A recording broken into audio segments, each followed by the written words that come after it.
ತಿನ್ನು ತಿನ್ನು ತಿನ್ನು, ಬೇಗ ತಿನ್ನು. ಪಾಂಡುರಂಗನ್ಗೆ ಬೆಣ್ಣೆ ಇಡ್ಬೇಕಲ್ವಾ, ಬೇಗ ತಿನ್ನು. ಮೆಣಸಿನ್ಕಾಯಿ ತಿನ್ನು. ಖಾರ ಖಾರ, ಉರಿ ಉರಿ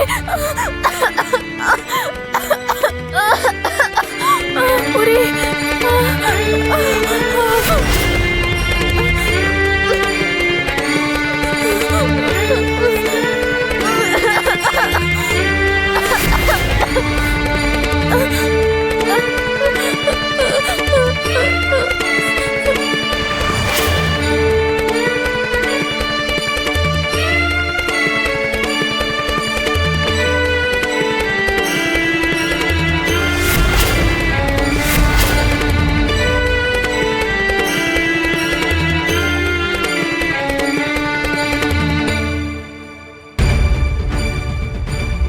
ಶಾಂತಮ್ಮ ಅವರೇ, ನನಗೆ ಆಶೀರ್ವಾದ ಮಾಡಿ.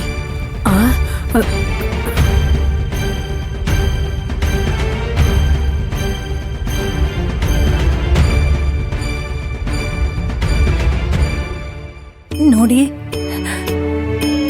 ನನ್ ಗಂಡ ಕೆಟ್ಟವನು ಅಂತ ನನ್ನನ್ನ ದೂರ ಮಾಡಬೇಡಿ. ನೀವು ದೊಡ್ಡವರು, ನಿಮ್ಮ ಆಶೀರ್ವಾದ ತಗೋಬೇಕು ಅನ್ಕೊಂಡೆ. ಅವ್ರು ನಿಮಗ್ ಮಾಡಿರೋ ದ್ರೋಹಕ್ಕೆ ನಾನು ಕ್ಷಮೆ ಕೇಳ್ತಿದ್ದೀನಿ. ಅವನ್ ತಪ್ಪನ್ನ ಕ್ಷಮಿಸಿ ಅಂತ ನೀನ್ ಕಾಲಿಗೆ ಬೀಳ್ತಿದ್ಯಾ. ಆ ದುಷ್ಟ ನೋಡಿದ್ರೆ ನಿನ್ನ ಹೆಂಡತಿ ಅಂತಾನು ನೋಡದೆ ನೀನ್ ನಾಲ್ಗೆಗೆ ಬರೆ ಹಾಕಿದ್ದ. ಎಲ್ಲ ನನ್ನ ಹಣೆ ಬರಹ. ನಿಮ್ ಮನೆಗೆ ಅರ್ಶನ ಕುಂಕುಮಕ್ ಬಂದಾಗಿಂದ ಶುರು ಮಾಡಿದ್ದಾರೆ. ಅವ್ರ ಹೆಂಡತಿ ಆಗಿರೋದು ಅಂದ್ರೆ ನರ್ಕದಲ್ಲಿ ಇದ್ದ ಹಾಗೆ. ನನಗ್ ಬದುಕಿರೋದಕ್ಕೆ ಇಷ್ಟ ಇಲ್ಲ. ಮಾಡಿರೋ ಪಾಪಗಳಿಗೆ ಅವರು ಅನುಭವಿಸ್ತಾರೆ. ನಾವು ಆಗಾಗ ಗುಡಿನಲ್ಲಿ ಭೇಟಿ ಮಾಡ್ತಾ ಇದ್ವಿ.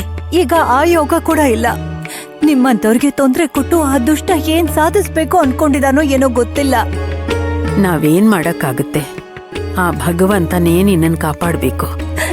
ನಿಮ್ ನೋವು ಏನು ಅಂತ ನನಗ್ ಅರ್ಥ ಆಗತ್ತೆ. ಆದ್ರೆ ನಾನು ನಿಮ್ಗೆ ಯಾವುದೇ ರೀತಿ ಸಹಾಯ ಮಾಡೋದಕ್ಕಾಗ್ತಿಲ್ಲ. ನೀವು ತುಂಬಾ ಕಷ್ಟ ಪಡ್ತಾ ಇದ್ದೀರಾ ಅನ್ನೋದು ನನಗ್ ಗೊತ್ತು. ಆದ್ರೆ ನಾನು ಏನ್ ಮಾಡ್ಲಿ? ಸಕ್ಕು ನನ್ನನ್ನ ಗೋದಾ ಅಮ್ಮ ಅಂತ ಕರೀತಾಳೆ. ನನ್ನ ಮಗಳ ಹಾಗೆ ಅವಳು. ಅಮ್ಮ ಅಂತ ಕರೆಸ್ಕೊಳ್ಳೋ ಭಾಗ್ಯ ಕೊಟ್ಟಿದ್ದಾಳೆ ಅವಳು. ನೀವು ದಯವಿಟ್ಟು ನನ್ನನ್ನ ದೂರ ಮಾಡಬೇಡಿ. ನಾನ್ ನಿಮಗ್ ಮಾಡೋ ಅಂತ ಸಹಾಯ ಯಾವ್ದಾದ್ರು ಇದ್ರೆ ಹೇಳಿ, ಖಂಡಿತ ಮಾಡ್ತೀನಿ ಶಾಂತಮ್ಮ ಅವ್ರೆ. ಅಯ್ಯೋ, ಈ ಮಾತ್ ಹೇಳಿದ್ಯಲ್ಲ ಅಷ್ಟು ಸಾಕು. ನೀನ್ ನಮಗ್ ಸಹಾಯ ಮಾಡೋ ಯೋಚನೆ ಮಾಡ್ತಾ ಇದೀಯ ಅಂತ ನಿನ್ ಗಂಡಂಗ್ ಗೊತ್ತಾದ್ರೆ ಆ ದುಷ್ಟ ನಿನ್ನನ್ ಸಾಯಿಸೋಕ್ಕೂ ಹಿಂದೆ ಮುಂದೆ ನೋಡಲ್ಲ. ಸಾಯಿಸ್ಲಿ ಬಿಡಿ, ಈ ನರ್ಕದಿಂದ ಬಿಡುಗಡೆ ಆದ್ರೂ ಸಿಗತ್ತೆ. ನನ್ನಿಂದ ನಿಮ್ಗೆ ಏನಾದ್ರೂ ಒಳ್ಳೇದಾದ್ರೆ ನನಗ್ ಸ್ವಲ್ಪ ತೃಪ್ತಿ ಸಿಗತ್ತೆ, ನೆಮ್ಮದಿ ಸಿಗತ್ತೆ.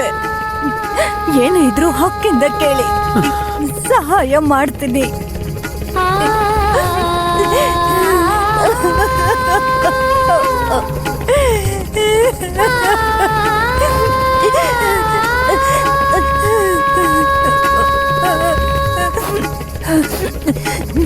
ನಾನು ಹೋಗಿ ಬರ್ತೀನಿ.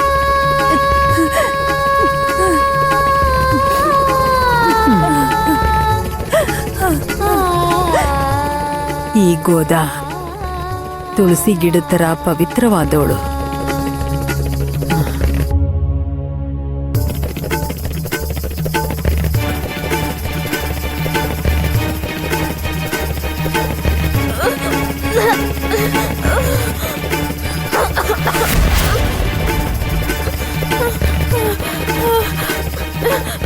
ಮುಗೀತು ಮುಗೀತು, ಎಲ್ಲಾ ಮೆಣಸಿನ್ಕಾಯಿಗಳನ್ನ ತಿಂದಾಯ್ತು.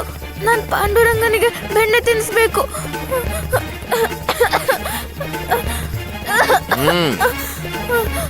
ಬೇಗ ತೆಗೀರಿ. ಎಲ್ಲಿಗೆ ಹೋಗ್ತಿದೀಯಾ? ಮೆಣಸಿನ್ಕಾಯಿಗಳನ್ನ ತಿಂದಾಯ್ತು, ಪೂರ್ತಿ ತಿಂದಾಯ್ತು. ನೀವು ಕೊಟ್ಟ ಪರೀಕ್ಷೆಯಲ್ಲಿ ನಾನು ಗೆದ್ದೆ. ಬೇಗ ಬಾಗಲ್ ತೆಗೀರಿ. ನನ್ ಪಾಂಡುರಂಗನಿಗೆ ಬೆಣ್ಣೆ ತಿನ್ನಿಸ್ಬೇಕು.